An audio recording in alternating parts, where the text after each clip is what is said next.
Bienvenue dans le journal de la bande dessinée, avec aujourd'hui une rencontre avec Bonsaï, oui, un youtubeur qui fait de la bande dessinée, avec une nouvelle série qui s'appelle Witch Memory.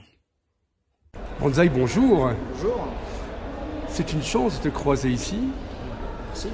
J'aime beaucoup ton personnage, Hard Corner, qui est justement un côté en même temps très rock'n'roll, très hard rock, et en même temps fan de jeux vidéo.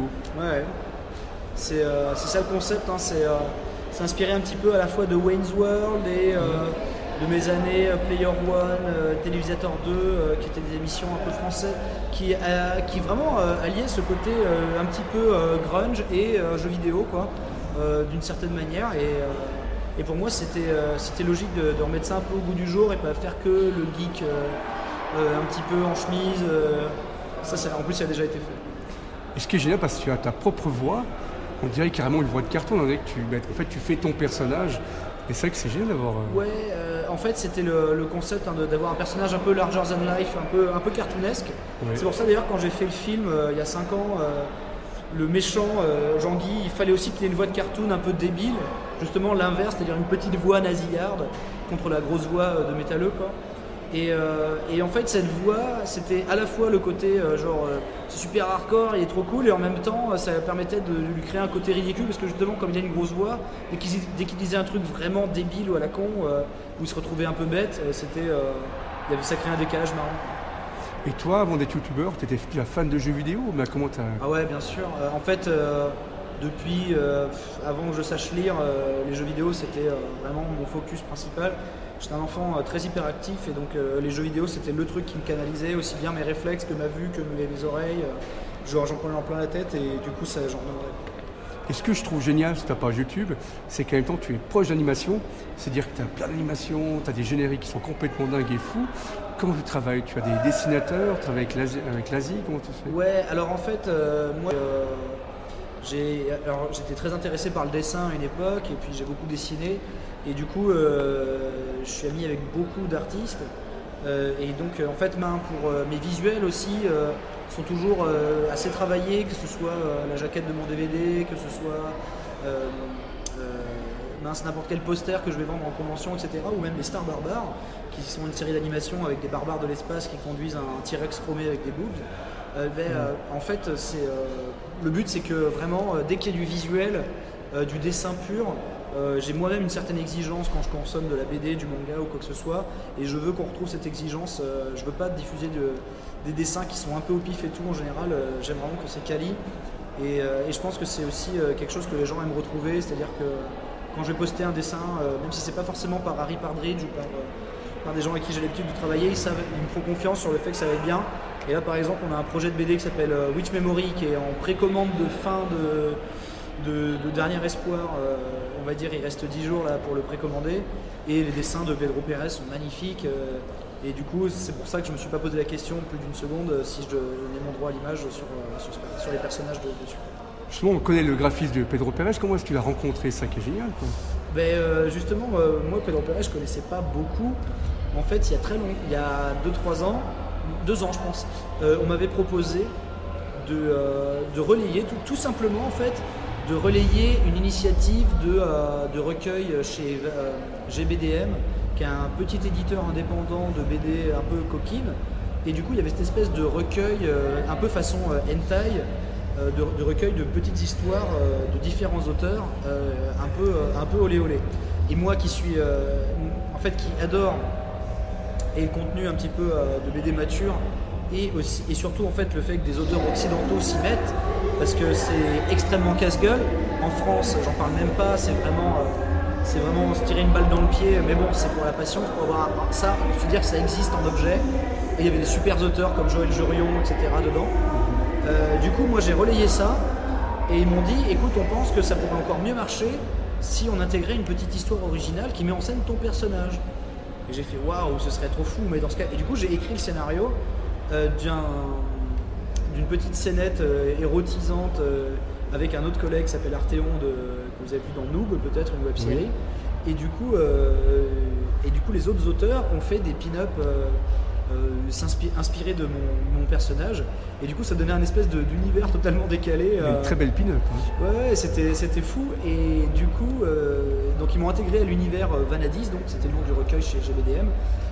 Et plus tard, l'auteur, enfin le gestionnaire de l'éditeur en fait, qui avait écrit beaucoup de scénarios, m'a contacté parce qu'il avait un projet de BD d'Heroic Fantasy dans lequel il pourrait peut-être mettre un personnage qui utilisait mes traits mais aussi mes catchphrases et un petit peu mon univers, on va dire, plus l'univers un peu imaginaire avec les blagues que je peux utiliser de façon récurrente ou quoi que ce soit. Et du coup, il a même intégré d'autres potes à moi, comme Jean-Luc Grenier, Bob Lennon et tout. Et du coup, ça se passe dans un univers d'Heroic Fantasy que vous n'avez jamais connu. Et pourtant, il y a des blagues qui vont vous être familiers et tout. Et vu qu'on a toujours été un petit peu, on va dire, mariés à l'Heroic Fantasy, c'est une façon de célébrer un peu tout ça au sein d'une histoire qui, elle, se suffit à elle-même de sorcières amnésiques qui s'envoient des pouvoirs à la tronche et tout. Et quand j'ai vu les premiers visuels de Pedro Pérez, qui en plus m'avait caricaturé, Pedro Pérez qui était du coup un des contributeurs au recueil Vanadis, dont j'avais adoré le graphisme, j'ai dit non mais oui, si c'est lui qui dessine, il n'y a aucun problème, là je back derrière. En plus c'est du mainstream, hein, c'est pas pour adultes, cette fois c'est plus pour ados. Donc aucune raison de pas promouvoir ça et de pas sauter dedans, quoi. Est-ce que c'est plus dur d'écrire un scénario ou bien de parler sur YouTube? C'est beaucoup plus simple de parler sur YouTube. Ah oui. Vous savez, faut que les gens se rendent compte que énormément de youtubeurs ou tout simplement de gens qui font des courts-métrages et tout, hein, c'est beaucoup de gens qui à une époque auraient voulu faire de la BD ou de l'animation et voilà, ils se sont rendus compte que tourner, même faire un dessin animé pourri, ça prend déjà des années. Ah oui. Et du coup, vaut mieux faire un court-métrage pourri en un week-end qu'une BD pourrie pour raconter la même histoire.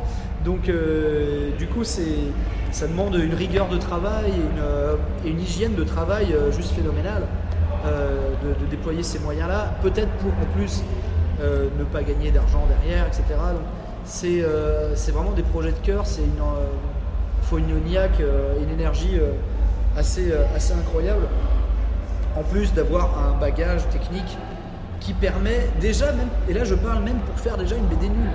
Donc imaginez une BD bien, c'est 100 fois plus dur. Donc bien sûr que oui, en fait, la totalité de mes chroniques et de mes critiques ne vaudra jamais plus que la moindre des BD de chiasse ou des films de chiasse que j'aurais chroniqué. Ça, je n'aurais jamais la prétention de dire que ma chronique de Ken le Survivant, le film live par exemple, est mieux que le film Ken le Survivant live en lui-même.